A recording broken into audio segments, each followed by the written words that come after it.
Hi guys, it's Keith H again, here with another tutorial video on TLSFx pyrotechnics.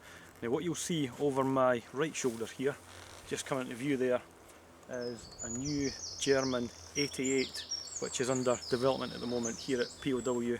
It's still to have its blast shields fitted to the sides of it, but this is going to be one of the features here at the new Players of War Airsoft site. So I thought I'd just do my little tutorial to begin with anyway, standing in front of here to give you a look at the kind of things that are in production here at Players of War.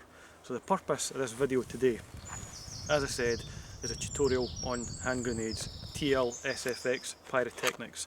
Now what I've got here, just to inspire your imagination, is a genuine Second World War German hand grenade called the stick grenade or the potato masher.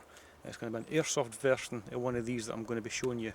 The whole premise behind this, with the grenade at the top and then the stick, is so that when it's thrown it forms a tumbling motion which gives it forward momentum and carries it further than the traditional Allied pineapple shaped grenades, which didn't really have the same kind of forward throwing technique and therefore couldn't really throw them as far.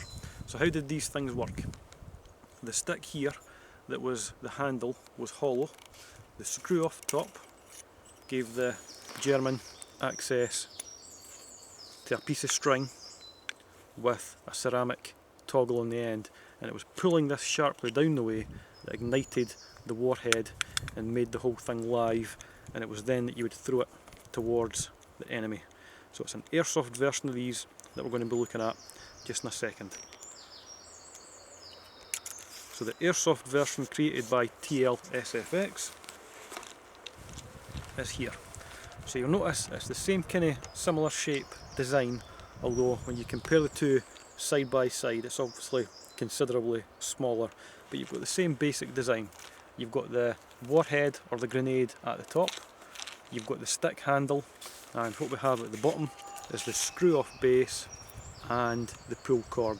Don't have the little ceramic toggle on the end, but it's the same idea. You pull it sharply downwards and that's going to ignite the grenade, and then you want to throw that towards the opposing players who should be with.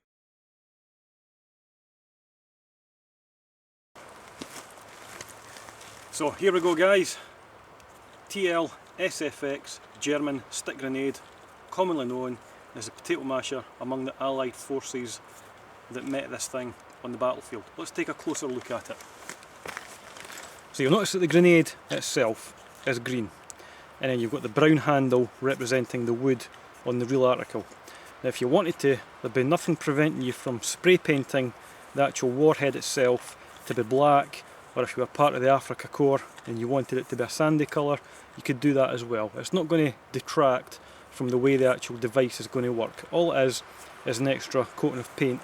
You'll notice that it's green paint already, so doing your own customised version isn't going to destroy the grenade. So the whole construction is made of cardboard. Now what that means is that it's going to be fragile enough that it's going to explode, and it also means that nature is going to be able to break it down again. So it's good for the environment. It's not made of plastics that are going to remain on the forest floor and never be reclaimed by Mother Nature. This is going to break down, so all you greens out there that like your biodegradable products, this is one of these. So let's have a look at this thing working. Okay, so the bit you've been waiting for guys, we're going to actually blow this thing up.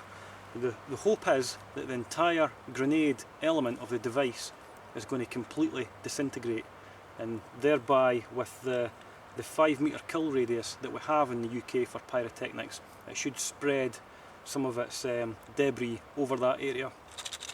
You'll notice it rattles, so that's dried peas in there, as is commonly used by TLSFx. Again, it means that the product is going to biodegrade. I nearly said bio-grenade there, that would have been one for the blooper reel, wouldn't it? So this thing's going to blow up and we'll see exactly how far it goes. So screw cap comes off, the cord inside extends out, I'm going to give it a sharp tug, and then I'm going to retreat from the device and let it blow up.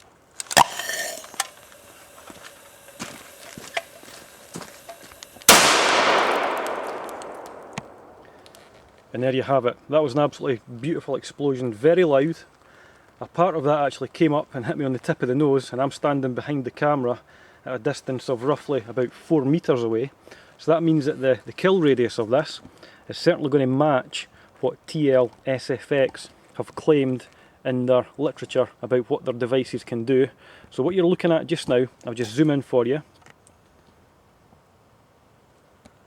That's part of the casing of the grenade, and what you'll notice is that it's just cardboard. So turning that over, there's the green, there's the end cap which I took off and placed down, but looking around from here I don't actually see any more of the hand grenade. So it looks to me like it's gone well outside the 5 meter kill radius. So of all the products that I've reviewed so far, the basic ball grenades and so on, I would say in terms of blast and kill radius, the German hand grenade is certainly the best in terms of overall effect of the grenades that I've used so far.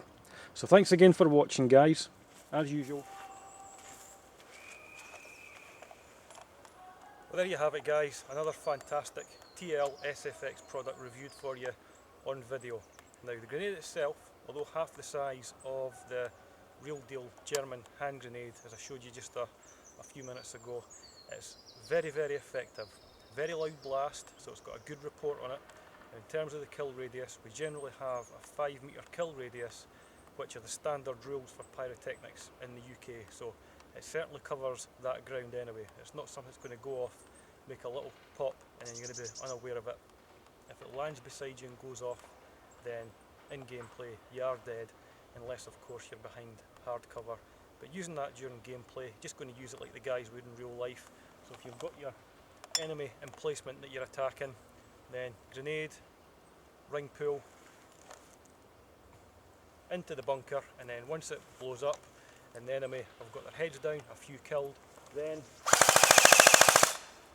you would move in with the firearms and finish the job. So thanks again for watching, guys.